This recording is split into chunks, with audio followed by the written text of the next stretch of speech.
Hi, it's Fadi from UBTV, and today I'm with Dr. Dijas Abey, Senior Lecturer and Researcher in Immigration and Employment Law. We're going to be asking him on his views about the Bibby Stockholm Barge. So I think to understand the situation might need to take a quick step back, right? So we've currently got enormous backlogs when it comes to processing asylum seekers. I think the latest numbers I've seen, about 175,000 people waiting to have their asylum claims assessed. And because the UK prevents asylum seekers from being able to work, they have to be housed and clothed and fed whilst the applications are being determined. And given the size of the backlog and that particular policy decision, I think the cost estimate is something like £8 million a day to house some of the asylum seekers. So this has been news for a little while now. There's been sort of political entrepreneurs on the right making quite a big deal about this. And so the government's response to that has been, I think, to try and deter migrants from coming and to deal with the cost escalation of housing them by settling upon this idea that you should try and house certain migrants some asylum seekers on these barges. I mean, the vast majority are housed in either hotels, which the government has rented, or ex-military sites. Right now, we don't have the practice of housing asylum seekers in barges, even though there are European jurisdictions where that does occur. Actually, the Bibby Stockholm, I think, has previously been used to house asylum seekers, I think, in Germany and the Netherlands.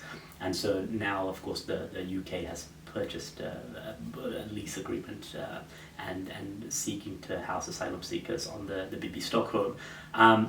I mean, and you asked me what my views are. I don't think it's the right way to be approaching this question. I think the question that we should be asking is, how do we respond to the backlog? If the cost escalation is a big issue, how do we try and reduce the backlog to bring costs down?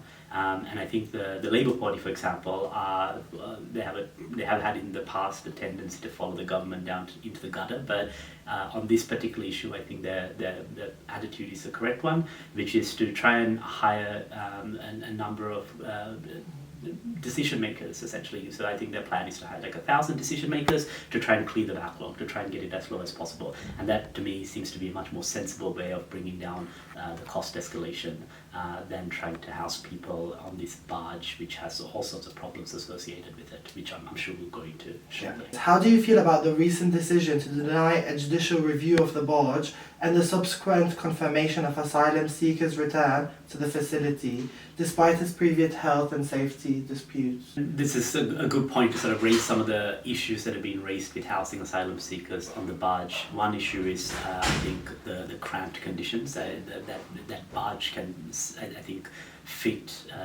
it's been designed to fit about 500 asylum seekers. So they've been living in very cramped conditions. All sorts of organizations have raised issues about some of the dangers associated with that, not only the sort of the mental health effects, but even quite physical effects of, there aren't enough life jackets on the barge. More recently, they've discovered Legionella bacteria in the water, and so that's had to be addressed. So there are, I think, very real and present dangers to asylum seekers from being housed in the barge. And one of the ways that people have sought to challenge this has been through a judicial review. I think it's the Mayor of Portland that's brought a judicial review. And as we know, with judicial review, you have to demonstrate that the government has done something unlawful before the courts will come in and review that decision. And the element of unlawfulness that was claimed in the judicial review application that was lodged was that the barge itself, I think the argument was the barge itself constitutes a development under the terms of planning law, and the government hadn't gone through all the processes of seeking the permission from the relevant local council.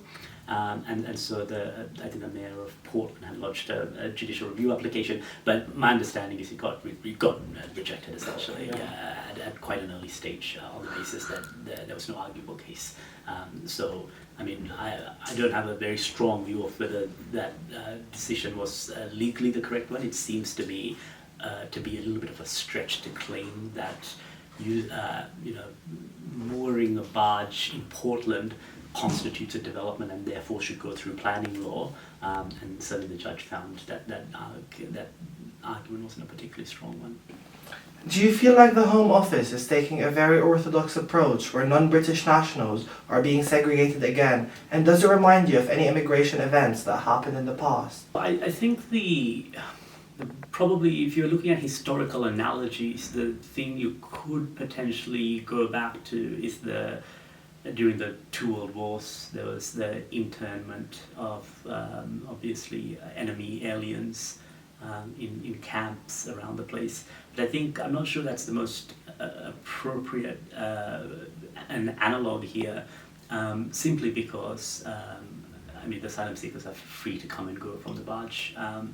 Of course, the barges, I think it's been proposed that the barges are going to be in fairly isolated parts of the UK, which makes the coming and going much more difficult. I think if you're staying in a hotel in the center of a city, I think it's much more easy to form communities for them to sort of at least have the opportunity to try sort of form social relationships and kind of build community networks. And that's very difficult if 500 people are being housed on a very cramped barge off in the middle of nowhere.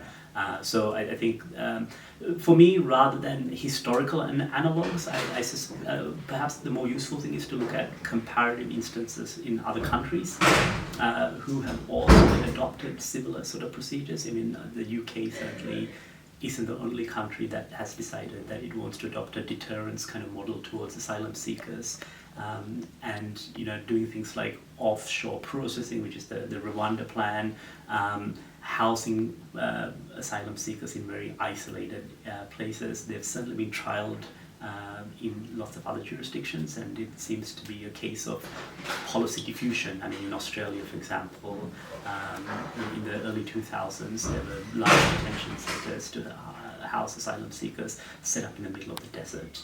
And the thinking was the same, to make living circumstances so unpleasant that no one would think about coming to the country to seek asylum.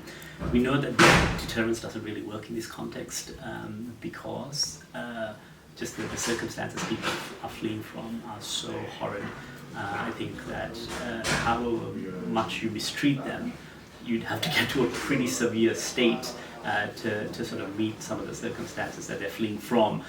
So I think there is significant evidence that deterrence in the context of asylum seeker policy is not a very effective one, but it seems to be the one that governments most commonly revert to, because I think it's much easier for a national government to try and look like they're doing something about the issue, because actually to resolve issues around asylum seekers, what's needed, and this is very difficult of course, is a large global collaborative effort to make sure that asylum seekers have places that they can apply for asylum, that there's a fair determination process, and then they are fairly distributed amongst countries that have the capacity to absorb them into their populations. But that's hard to do, so the easy option is to, I think, always go for deterrence, but it doesn't work. Discussing reactions to the vessel's location in Portland, The Guardian wrote that far-right activity in the area has increased since the arrival of the barge. What do you think of this? I'm not surprised. I don't think asylum seekers moving to an area automatically leads to the increase in far-right sentiment. But what happens, I think, there is that you will find political entrepreneurs on the ground which will try and connect whatever kind of grievances the local population has to the presence of the asylum seekers. And we've seen that time and time again, that there have been political entrepreneurs in areas where asylum seekers are housed who will use existing grievances around the cost of living crisis, unemployment, cultural fragmentation, all of these sort of issues, and start to build these connections with the asylum seekers, And in fact, these problems, social problems, pre-existed the presence of asylum seekers. But I think if there are people doing that work on the ground, it's easy for people to be convinced that there is a connection between those two issues. And we should be in no doubt that there are actors actively doing this. There are groups, far-right groups, who are going into these communities, sometimes communities that they don't belong to,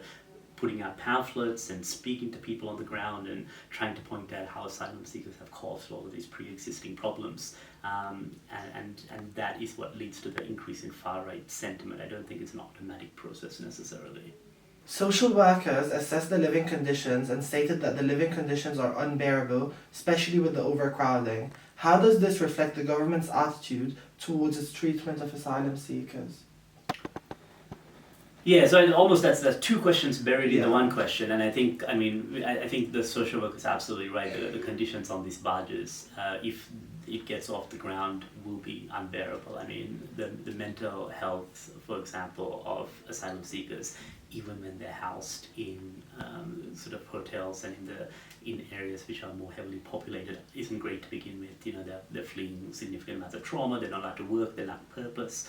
They don't have great social connections. The asylum process is grueling on people's mental health. It takes years to make determinations, and so there are all of these problems. And then to then think that you will improve the situation by putting them in these cramped conditions together with each other and away from the rest of the population, and also populations that can help them, charities that can help them, lawyers, pro bono lawyers that might be happy to take on their cases, is I think a recipe for disaster. And I fear greatly for the asylum seekers who will be ending up on some of these barges if it ends up going ahead. But how does it reflect the government's broader policy? I think, to me, and people will have different readings of the political situation, the government has essentially, especially it's a conservative government, there are actors further to the right of them, people like Nigel Farage, who have really, I think, whipped up a lot of fear in the community about asylum seekers, and so the Conservative government needs to be seen to be responding to that because they're worried about losing voters on their right flank. And so they've sort of settled upon this harsh suite of policies as a way to try and shore up their right flank, essentially. So it's an electoral calculation. I don't think in their heart of hearts the Conservative Party thinks that the Rwanda plan, assuming it'll ever get off the ground, which is looking increasingly unlikely, and housing people in barges is going to stop people trying to seek refuge in Britain. But I think they're doing it purely as an electoral calculation. So yeah, I hope that answers your question. Thank you. Thank you so much, Dr. Dijas, Abey, for having us. No, it's been a pleasure. Thank you. Thank you for doing the interview with us. See you soon.